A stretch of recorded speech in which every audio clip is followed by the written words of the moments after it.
نبی صلی اللہ علیہ وآلہ وسلم کا سلسلہ نسب 3 حصوں پر تقسیم کیا جا سکتا ہے۔ ایک حصہ جس کی صحت پر اہل سیر اور ماہرین انساب کا اتفاق ہے، یہ عدنان تک منتہا ہوتا ہے۔ دوسرا حصہ جس میں اہل سیر کا اختلاف ہے، کسی نے توقف کیا ہے اور کوئی قائل ہے، یہ عدنان سے اوپر ابراہیم علیہ السلام تک منتہا ہوتا ہے۔ تیسرا حصہ جس میں یقیناً کچھ غلطیاں ہیں، یہ حضرت ابراہیم علیہ السلام سے اوپر حضرت آدم علیہ السلام تک جاتا ہے۔ ذیل میں تینوں حصوں کی قدر تفصیل پیش کی جا رہی ہے۔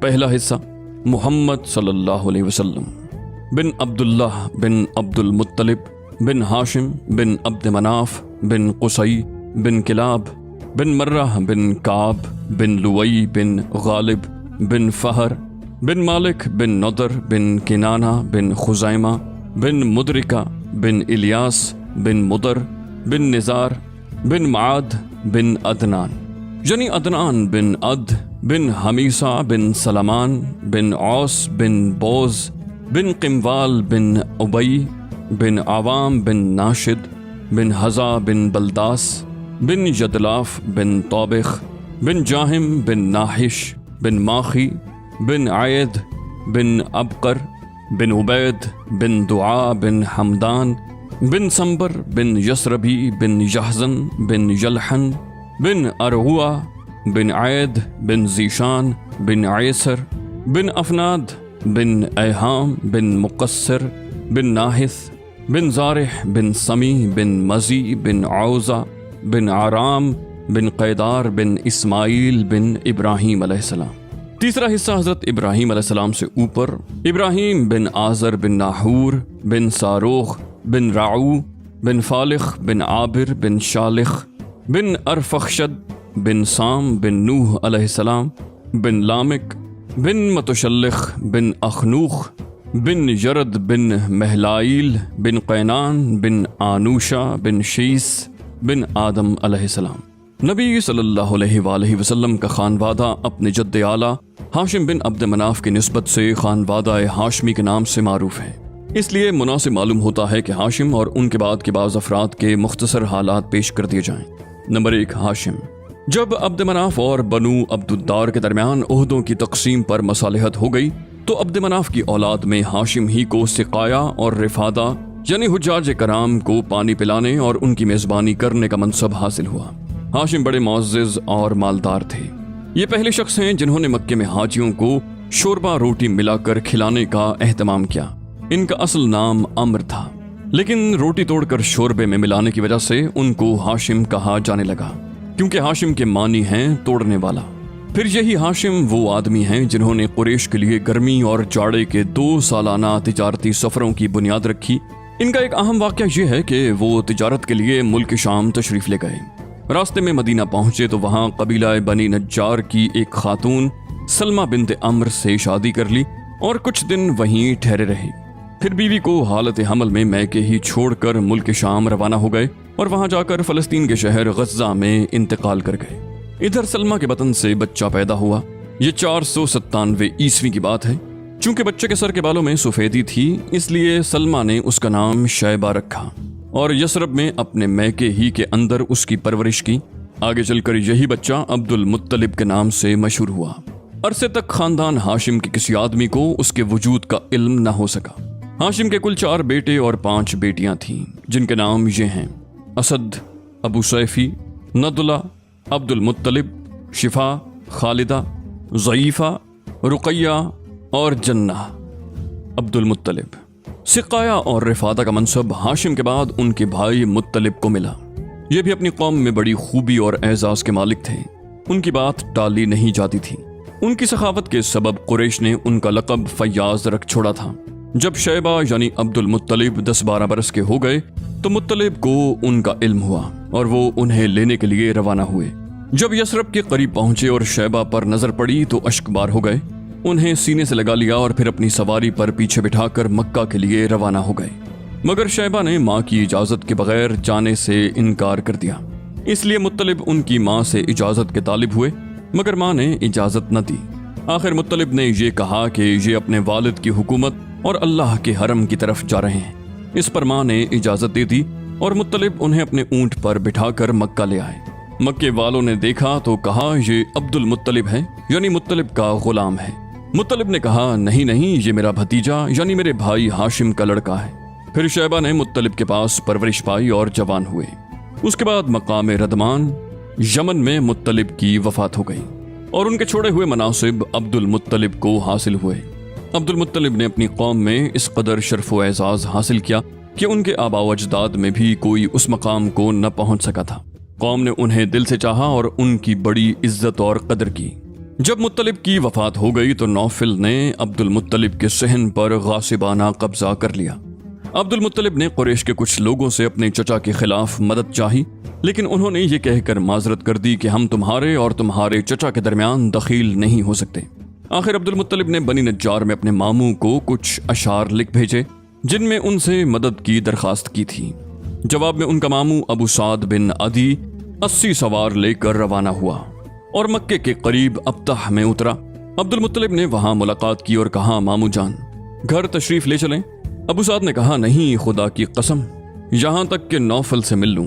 اس کے بعد ابو سعد آگے بڑھا اور نوفل کے سر پر آن کھڑا ہوا۔ نوفل حتیم میں مشائخ قریش کے ہمراہ بیٹھا تھا۔ ابو سعد نے تلوار بے نیام کرتے ہوئے کہا اس گھر کے رب کی قسم، اگر تم نے میرے بھانجے کی زمین واپس نہ کی تو یہ تلوار تمہارے اندر پیوست کر دوں گا۔ نوفل نے کہا اچھا لو، میں نے واپس کر دی۔ اس پر ابو سعد نے مشائخ قریش کو گواہ بنایا۔ پھر عبد المطلب کے گھر گیا اور 3 روز مقیم رہ کر عمرہ کرنے کے بعد مدینہ واپس چلا گیا۔ اس کے بعد نوفل نے بنی ہاشم کے خلاف بنی عبد شمس سے باہمی تعاون کا عہد و پیمان کیا۔ ادھر بنو خزاعہ نے دیکھا کہ بنو نجار نے عبد المطلب کی اس طرح مدد کی ہے تو کہنے لگے کہ عبد المطلب جس طرح تمہاری اولاد ہے ہماری بھی ہے، لہٰذا ہم پر اس کی مدد کا حق زیادہ ہے۔ اس کی وجہ یہ تھی کہ عبد مناف کی ماں قبیلہ خزاعہ ہی سے تعلق رکھتی تھی۔ چنانچہ بنو خزاعہ نے دار الندوہ میں جا کر بنو عبد شمس اور بنو نوفل کے خلاف بنو ہاشم سے تعاون کا عہد و پیمان کیا۔ یہی پیمان تھا جو آگے چل کر اسلامی دور میں فتح مکہ کا سبب بنا۔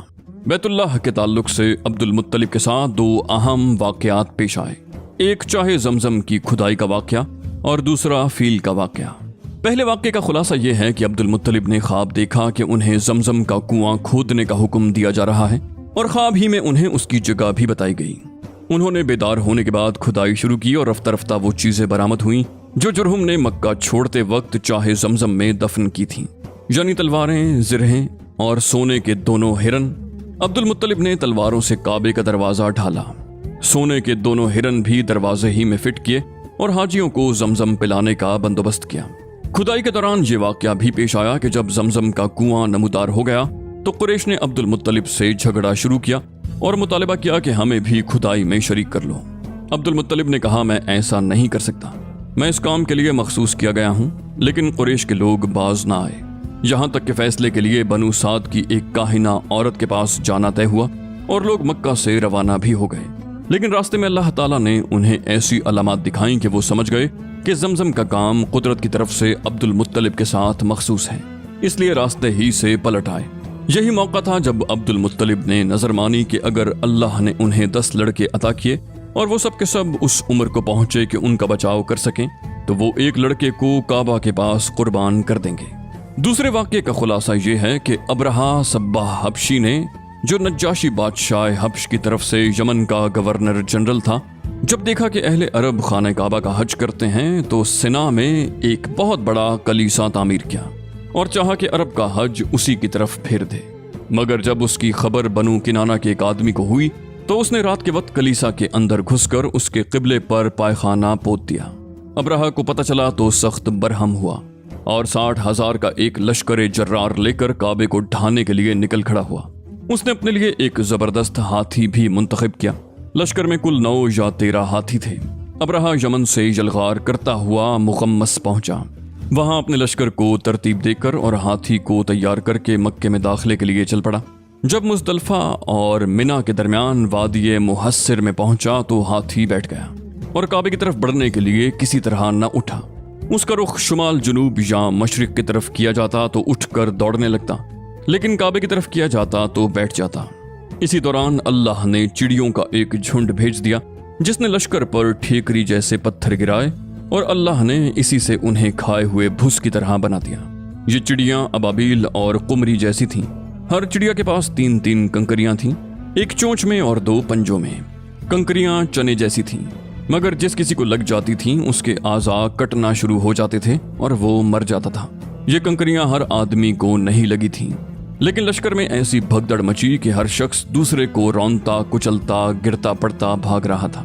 پھر بھاگنے والے ہر راہ پر گر رہے تھے اور ہر چشمے پر مر رہے تھے۔ ادھر ابرہہ پر اللہ نے ایسی آفت بھیجی کہ اس کی انگلیوں کے پور جھڑ گئے اور سنا تک پہنچتے پہنچتے بالکل چوزے جیسا ہو گیا۔ پھر اس کا سینہ پھٹ گیا، دل باہر نکل آیا اور وہ مر گیا۔ ابرہہ کے اس حملے کے موقع پر مکے کے باشندے جان کے خوف سے گھاٹیوں میں بکھر گئے تھے اور پہاڑ کی چوٹیوں پر جا چھپے تھے۔ جب لشکر پر عذاب نازل ہو گیا تو اطمینان سے اپنے گھروں کو پلٹ آئے۔ یہ واقعہ بیشتر اہل سیر کے بقول نبی صلی اللہ علیہ وسلم کی پیدائش سے صرف 50 یا 55 دن پہلے ماہ محرم میں پیش آیا تھا، لہٰذا یہ 571 عیسوی کی فروری کے اواخر یا مارچ کے اوائل کا واقعہ ہے۔ یہ در حقیقت ایک تمہیدی نشانی تھی جو اللہ نے اپنے نبی اور اپنے کعبے کے لیے ظاہر فرمائی تھی، کیونکہ آپ بیت المقدس کو دیکھیے کہ اپنے دور میں اہل اسلام کا قبلہ تھا اور وہاں کے باشندے مسلمان تھے، اس کے باوجود اس پر اللہ کے دشمن یعنی مشرکین کا تسلط ہو گیا تھا، جیسا کہ بخت نصر کے حملے اور اہل روما کے قبضے سے ظاہر ہے۔ لیکن اس کے برخلاف کعبے پر عیسائیوں کو تسلط حاصل نہ ہو سکا، حالانکہ اس وقت یہی مسلمان تھے اور کعبے کے باشندے مشترک تھے۔ پھر یہ واقعہ ایسے حالات میں پیش آیا کہ اس کی خبر اس وقت تک متمدن دنیا کے بیشتر علاقوں یعنی روم اور فارس میں آنن فانن پہنچ گئی، کیونکہ حبشہ کا رومیوں سے بڑا گہرا تعلق تھا اور دوسری طرف فارسیوں کی نظر رومیوں پر برابر رہتی تھی اور وہ رومیوں اور ان کے حلیفوں کے ساتھ پیش آنے والے واقعات کا برابر جائزہ لیتے رہتے تھے۔ یہی وجہ ہے کہ اس واقعے کے بعد اہل فارس نے نہایت تیزی سے یمن پر قبضہ کر لیا۔ اب چونکہ یہی دو حکومتیں اس وقت متمدن دنیا کے اہم حصے کی نمائندہ تھیں، اس لیے اس واقعے کی وجہ سے دنیا کی نگاہیں خانہ کعبہ کی طرف متوجہ ہو گئیں۔ انہیں بیت اللہ کے شرف و عظمت کا ایک کھلا ہوا خدائی نشان دکھائی پڑ گیا اور یہ بات دلوں میں اچھی طرح بیٹھ گئی کہ اس گھر کو اللہ نے تقدیس کے لیے منتخب کیا ہے، لہٰذا آئندہ یہاں کی آبادی سے کسی انسان کا دعوی نبوت کے ساتھ اٹھنا اس واقعے کے تقاضے کے عین مطابق ہوگا اور اس خدائی حکمت کی تفسیر ہوگا جو عالم اسباب سے بالاتر طریقے پر اہل ایمان کے خلاف مشرکین کی مدد میں پوشیدہ تھی۔ عبد المطلب کے کل 10 بیٹے تھے، جن کے نام یہ ہیں: حارث، زبیر، ابو طالب، عبداللہ، حمزہ، ابو لہب، غیداق، مقوم، صفار اور عباس۔ بعض نے کہا ہے کہ 11 تھے، ایک کا نام قسم تھا، اور بعض لوگوں نے کہا ہے کہ 13 تھے، ایک کا نام عبد الکعبہ اور ایک کا نام حجل تھا۔ لیکن 10 کے قائلین کہتے ہیں کہ مقوم ہی کا دوسرا نام عبد الکعبہ اور غیداق کا دوسرا نام حجل تھا، اور قسم نام کا کوئی شخص عبد المطلب کی اولاد میں نہ تھا۔ عبد المطلب کی بیٹیاں 6 تھیں، نام یہ ہیں: ام الحکیم، ان کا نام بیضا ہے، برہ، عاتقہ، صفیہ، اروا اور امیمہ۔ رسول اللہ صلی اللہ علیہ وسلم کے والد محترم عبداللہ، ان کی والدہ کا نام فاطمہ اور وہ عمرو بن عائز بن عمران بن مخزوم بن یقظہ بن مرہ کی صاحبزادی تھیں۔ عبد المطلب کی اولاد میں عبداللہ سب سے زیادہ خوبصورت، پاک دامن اور چہیتے تھے اور ذبیح کہلاتے تھے۔ ذبیح کہلانے کی وجہ یہ تھی کہ جب عبد المطلب کے لڑکوں کی تعداد پوری 10 ہو گئی اور وہ بچاؤ کرنے کے لائق ہو گئے تو عبد المطلب نے انہیں اپنی نظر سے آگاہ کیا۔ سب نے بات مان لی۔ اس کے بعد عبد المطلب نے قسمت کے تیروں پر ان سب کے نام لکھے اور حبل کے قیم کے حوالے کیے۔ قیم نے تیروں کو گردش دے کر قرہ نکالا تو عبداللہ کا نام نکلا۔ عبد المطلب نے عبداللہ کا ہاتھ پکڑا، چھری لی اور ذبح کرنے کے لیے خانہ کعبہ کے پاس لے گئے، لیکن قریش اور خصوصاً عبداللہ کے ننیال والے یعنی بنو مخزوم اور عبداللہ کے بھائی ابو طالب آڑے آئے۔ عبد المطلب نے کہا، تب میں اپنی نظر کا کیا کروں؟ انہوں نے مشورہ دیا کہ وہ کسی خاتون عرافہ کے پاس جا کر حل دریافت کریں۔ عبد المطلب ایک عرافہ کے پاس گئے۔ اس نے کہا کہ عبداللہ اور 10 اونٹوں کے درمیان قرہ اندازی کریں، اگر عبداللہ کے نام قرہ نکلے تو مزید 10 اونٹ بڑھا دیں، اس طرح اونٹ بڑھاتے جائیں اور قرہ اندازی کرتے جائیں یہاں تک کہ اللہ راضی ہو جائے، پھر اونٹوں کے نام قرہ نکل آئے تو انہیں ذبح کر دیں۔ عبد المطلب نے واپس آ کر عبداللہ اور 10 اونٹوں کے درمیان قرہ اندازی کی، مگر قرہ عبداللہ کے نام کا نکلا۔ اس کے بعد وہ 10 اونٹ بڑھاتے گئے اور قرہ اندازی کرتے گئے، مگر قرہ عبداللہ کے نام ہی نکلتا رہا۔